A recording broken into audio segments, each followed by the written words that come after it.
देश के लिए और समाज के लिए फ्यूल की तरह होती है। दूसरा तरीका है नेगेटिव पॉलिटिक्स।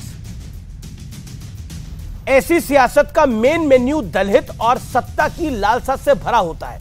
आज मैं आपको सियासत करने के तरीके इसलिए बता रहा हूं क्योंकि एक बेहद ही सुखद खबर आई है जिसकी स्टडी से हमें पॉजिटिव और नेगेटिव सियासत के बीच का अंतर साफ समझ में आ जाएगा। आपको 2019 का वो कैंपेन याद होगा जिसकी धुरी पर कांग्रेस ने चुनाव लड़ा था। तब दावा किया गया था कि मोदी सरकार ने राफेल डील में घोटाला किया है और सिर्फ इतना ही नहीं, यह भी आरोप लगाए गए थे कि किसी विशेष कंपनी को फायदा पहुंचाने के लिए हिंदुस्तान एरोनॉटिकल्स लिमिटेड यानी HAL को बर्बाद किया जा रहा है। व्यूअर्स, अब जो मैं आपको बताने जा रहा हूं उसे बेहद बेहद ध्यान से सुनिएगा। बीते 5 साल में HAL के शेयर्स की कीमत 5 गुना बढ़ गई है।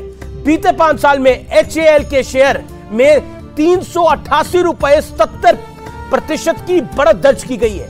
बीते 5 साल में HAL के शेयर 789 रुपए से 3900 रुपए तक पहुंच चुके हैं। अब सवाल यह कि बीते 5 साल में HAL की उड़ान भरने के लिए पंख मिले कैसे, यह सामान्य सवाल होगा आपका। यह भी समझ लीजिए कि HAL को हाल ही में अर्जेंटीना को लाइट कॉम्बैट हेलीकॉप्टर सप्लाई करने का कॉन्ट्रैक्ट मिला है। इतना ही नहीं, Malaysia, Australia, Egypt, Indonesia, Philippines ने भी HAL के हेलीकॉप्टर्स और फाइटर जेट्स में दिलचस्पी दिखाई है। भारत सरकार ने भी HAL को 83 तेजस विमान बनाने के लिए 48,000 करोड़ रुपए का ऑर्डर दिया है। सिर्फ इतना ही नहीं, HAL की ऑर्डर बुक बताती है कि अभी उनके पास 84,000 करोड़ रुपए की ऑर्डर पेंडिंग है। कहानी यहां खत्म नहीं होती है। प्रधानमंत्री हाल ही में अमेरिका के दौरे पर गए थे।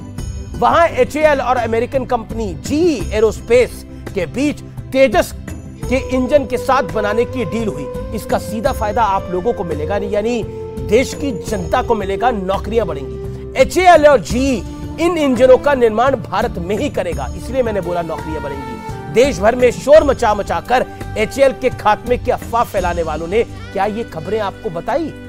क्या उनमें से किसी ने बताया कि कैसे HAL डिफेंस सेक्टर का एक बड़ा नाम बनता जा रहा है?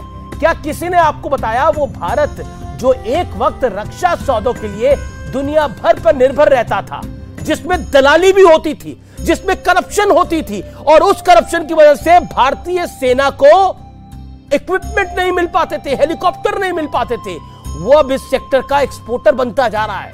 भारत करीब 85 देशों को हथियार बेच रहा है। यह बड़ी सुखद खबर है। बीते 7 सालों में रक्षा निर्यात में 10 गुना का इजाफा हुआ है। यह कोई छोटी बात नहीं है हमारे जैसे मुल्क के लिए।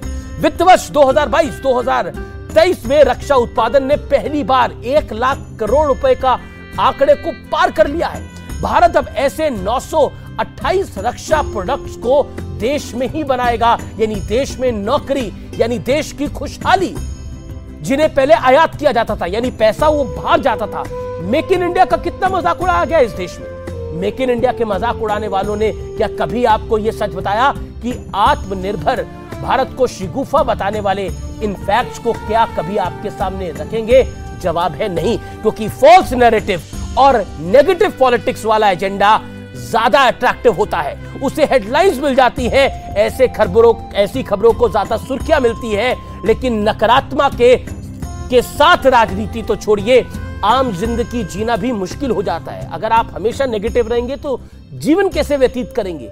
इसलिए आपको जीवन में भी पॉजिटिविटी चाहिए, और अगर देश में कुछ अच्छा हो रहा है, पॉजिटिव हो रहा है, तो वो खबर भी आप तक पहुंचनी चाहिए। ऐसी खबरों को आप तक पहुंचाने का जिम्मा आज मैं उठा रहा हूं, क्योंकि मेरे लिए देश सर्वोपरि है और मैं हमेशा ये बात कहता हूं कि देश महत्वपूर्ण है। इसलिए फिलहाल आर पार में इतना ही। इस एडिशन को यही समाप्त करते हैं। अगले कार्यक्रम को लेकर हाजिर है अमन। मणिपुर मामले में विपक्ष के हंगामे के बाद दोनों सदनों की कार्रवाई कल तक के लिए स्थगित। गृहमंत्री बोले, चर्चा से भाग रहा है विपक्ष। अनुशासनहीनता मामले में राज्यसभा के पूरे सत्र से